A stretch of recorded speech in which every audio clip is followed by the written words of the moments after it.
Kararu pēhea te iwi Māori me Aotearoa whānui i te maiorotanga o te whenua ki te kimi arawa kohuke.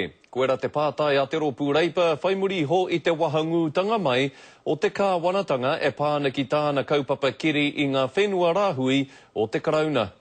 Mr Speaker, which of the Prime Minister's own contradictory statements does he actually stand by?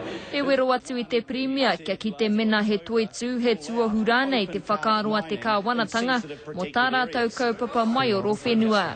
Mr Speaker, what I stand by is an environmentally sensitive mining. Ko e hea ngā whenua tiruhi ane rātou hei hau kerikeri, ka mutu, ko ai mā ngā tāngata ko te aki a rātou ki aka puare tia e nei whenua rangatira hei hau kerikeri māwai atu rānei.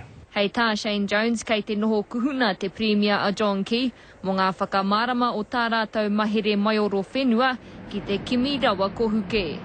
Ko ia te take ka hore anō te iwi e mōhio, he aha ngā pānga ki a rātou. He kite no mātou ko te Aoturuhi, ka he haere, he kite hoki no mātou ki te hau kerikeri e rā whenua, ka mutu ko ngā rākau, ko ngā ngārara, e ho ko te mauri ake o te whenua, ka he rawa atu. Kore mātou hakai atu. He whakaaro e tautoko hiana e te ropu kākāriki. Is he talking about Māori land? Is he talking about foreshore and seabed? Is he talking about private land?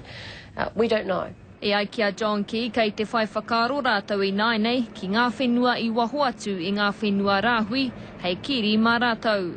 There are other areas where greater exploration or mining or mineral activity may also be beneficial to New Zealand. Engari kia whāriki hia te kāwanatanga i a rātou hia, he noho matāra noi hōpea te marea ki te hohunutanga o ngā pānga. Irena Smith, Te Karere.